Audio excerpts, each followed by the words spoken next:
गुस्से में कई बार हम इतना कुछ कह जाते हैं जिसका पछतावा हमें बाद में होता है। बाद में हम सोचते हैं यार उस समय थोड़ा अगर चुप रह जाते तो शायद बहुत सारे काम बन जाते, बहुत सारे रिश्ते बच जाते, लेकिन ऐसा होता नहीं है। ऐसा ही हुआ शर्मिष्ठा के साथ। शर्मिष्ठा ने गुस्से में देवयानी को बहुत कुछ कह दिया था, जिससे एक राजा की बेटी, एक राजकुमारी शर्मिष्ठा आज देवयानी की दासी बनकर रह रही है।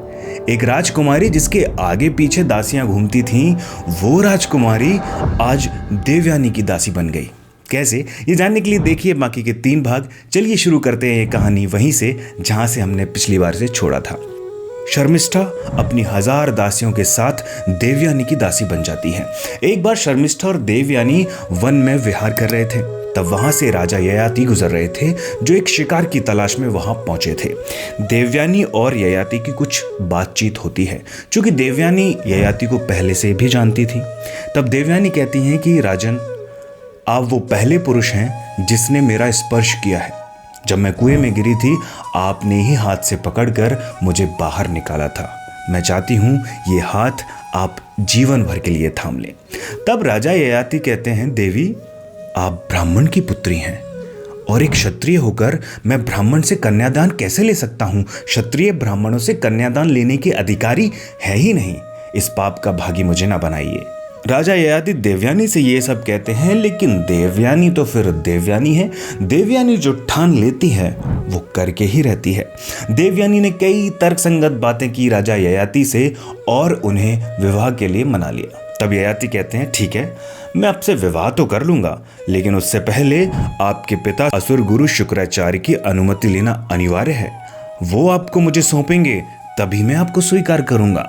इसके बाद देवयानी और ययाति जाते हैं शुक्राचार्य के पास। तब देवयानी अपने पिता असुर गुरु शुक्राचार्य को कहती हैं, पिताश्री, स्वयंवर चुनने की विधि से मैंने ययाति को अपने पति के रूप में चुन लिया है। मैं चाहती हूँ मेरा विवाह आप इनके साथ संपन्न कराएं। देवयानी की बात सुनकर असुर गुरु शुक्राचार्य कहते हैं, बिल्कुल बेटी, ऐसा ही होगा। तब असुर गुरु शुक्राचार्य ययाति को बुलाकर कहते हैं, राजन, आप मेरी बेटी से विवाह कीजिए। इसके साथ इसकी दासी शर्मिष्ठा और ये हजारों दासियां भी साथ साथ जाएंगी। लेकिन राजन, याद रहे, शर्मिष्ठा को कभी अपनी सेज पर मत सुलाना, शर्मिष्ठा से कभी एकांत में नहीं मिलना और शर्मिष्ठा का कभी स्पर्श नहीं करना। राजन, मेरी इन बातों को सदैव याद रखना। राजा ययाति कहते हैं, जी गुरुदेव, ऐसा ही होगा। इसके बाद राजा ययाति शर्मिष्ठा, देवयानी और उनकी हजारों दासियों को लेकर अपने राजभवन चले जाते हैं। समय बीतता जाता है और देवयानी को एक सुंदर पुत्र की प्राप्ति होती है। देवयानी को पुत्र प्राप्त हो गया है। इधर शर्मिष्ठा भी युवा थी और उसे ऋतुकाल प्राप्त होता है। तब वो सोचती है कि मेरी युवावस्था तो व्यर्थ ही चली जा रही है। क्या मैं भी महाराज ययाति से पुत्र प्राप्ति की याचना करूं?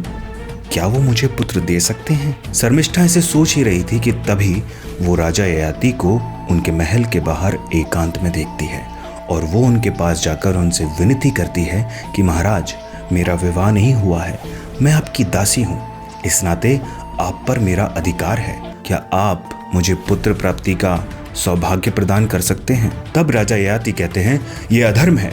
तुम जानती हो, असुर गुरु शुक्राचार्य ने मुझे तुम्हें सेज पर सुलाने, एकांत में मिलने और स्पर्श करने से मना किया है। अगर मैं ऐसा करता हूँ तो वो मुझे श्राप दे देंगे। शर्मिष्ठा राजा ययाति से कई धर्मयुक्त बातें करती है और कहती है कि काम वासना के लिए नहीं, मैं पुत्र प्राप्ति के लिए आपसे याचना करती हूँ। मुझे अधर्म से बचाइए, मुझे निसंतानता के अधर्म से बचाइए और पुत्र प्रदान कीजिए। शर्मिष्ठा और राजा ययाति के बीच कई सारी बातें होती हैं और राजा ययाति शर्मिष्ठा के प्रस्ताव को स्वीकार कर लेते हैं और कुछ समय के बाद शर्मिष्ठा को देव बालक जैसे तेजस्वी पुत्र प्राप्त होते हैं। क्या होगा जब देवयानी को पता चलेगा शर्मिष्ठा और राजा ययाति के संबंध के बारे में, और जब उसे ये पता चलेगा कि शर्मिष्ठा को जो पुत्र प्राप्त हुए हैं उनके पिता उसके पति राजा ययाति हैं। जानने के लिए बने रहिए इस कहानी में। शर्मिष्ठा को पुत्र प्राप्ति हुई है। देवयानी को जब ये पता चला तो उसे बहुत आश्चर्य हुआ। वो शर्मिष्ठा के पास जाकर बोली, आखिर तुम्हें पुत्र कैसे प्राप्त हुए? तब शर्मिष्ठा कहती हैं कि एक महान विद्वान ऋषि थे, मैंने न्याय संगत उनसे पुत्र की इच्छा की और उन्होंने मुझे पुत्र दे दिए। देवयानी अभी भी आश्चर्यचकित थी, लेकिन फिर भी वो शर्मिष्ठा की बातों पर यकीन करती है और वहां से चली जाती है। एक दिन देवयानी और राजा ययाति एकांत में वन में घूम रहे होते हैं। तब देवयानी 3 सुंदर बालकों को क्रीड़ा करते हुए देखती है और वह उनसे पूछती है, बालकों, तुम दिखते तो राजा के पुत्रों की तरह हो, तुम्हारे पिता कौन हैं? तब वो बालक अपनी तर्जनी को राजा ययाति की तरफ करते हैं। देवयानी ये सब देखकर हैरान हो जाती है और वो बच्चे भी हैरान रहते हैं, क्योंकि आज राजा ययाति ने उन्हें दुलार नहीं किया, उन्हें सीने से नहीं लगाया, उन्हें गोद में नहीं उठाया, जो वो अक्सर किया करते थे। देवयानी सब कुछ समझ जाती है और तिलमिलाते हुए गुस्से में वो जाती है अपने पिता शुक्राचार्य के पास। पीछे पीछे राजा ययाति उन्हें मनाते मनाते उनसे क्षमा मांगते हुए उनके पीछे पीछे आते हैं, लेकिन देवयानी उनकी एक नहीं सुनती। देवयानी अपने पिता असुर गुरु शुक्राचार्य के पास जाती है और कहती है, पिताश्री, उस दानव की बेटी ने अपना असली रूप आखिर दिखा ही दिया। उस दानव की बेटी शर्मिष्ठा और राजा ययाति ने मेरा और आपका अपमान किया है। देखिए, राजा ययाति से शर्मिष्ठा को 3 पुत्र हुए हैं और मुझे 2 पुत्र। आपके मना करने पर भी राजा ययाति ने ये दुष्कर्म किया है। राजा ययाति वहाँ लज्जित खड़े हुए थे। तब असुर गुरु शुक्राचार्य उनके पास जाते हैं और कहते हैं, राजन, मैंने तुम्हें पहले ही चेतावनी दी थी कि शर्मिष्ठा से कभी एकांत में नहीं मिलना, उसे सेज पर नहीं सुलाना, ना ही उसका कभी स्पर्श करना। तुमने मेरी अवहेलना की है, मेरी बातों को नहीं माना। असुर गुरु शुक्राचार्य क्रोधित हुए राजा ययाति से कहते हैं कि मैं तुम्हें श्राप देता हूं कि जिस काम वासना के चलते तुमने मेरा और मेरी बेटी का अपमान किया है वो लुप्त हो जाएगी। तुम अभी बूढ़े हो जाओगे। मैं तुम्हें बूढ़ा होने का श्राप देता हूं। राजा ययाति हाथ छोड़कर उनके चरणों में गिर जाते हैं और कहते हैं, भगवान, हे गुरुदेव, मैं अभी अपनी युवावस्था से तृप्त नहीं हुआ हूँ। मैं अभी युवा हूँ और आपने मुझे बूढ़ा होने का श्राप दे दिया, मुझे क्षमा कीजिए। और ऐसे करके वो बहुत बार उनसे क्षमा प्रार्थना करते हैं। तब शुक्राचार्य कहते हैं, ठीक है, तुमने कई अच्छे काम भी किए हैं, उन सबको ध्यान में रखते हुए मैं एक काम कर सकता हूँ। अगर तुम चाहो तो अपने बुढ़ापे का संक्रमण तुम किसी और में कर सकते हो जो युवा हो। मतलब किसी से जवानी उधार ले लो और अपना बुढ़ापा उसे दे दो, लेकिन वो तुम्हारा पुत्र होना चाहिए। और जो पुत्र तुम्हारा बुढ़ापा लेगा और तुम्हें अपनी जवानी देगा, वही तुम्हारे राज्य का राजा होगा, तुम्हारा असली उत्तराधिकारी होगा। तब राजा जाते हैं अपने पुत्रों के पास और उनसे कहते हैं कि भाई, मुझे तुम्हारी जवानी दे दो।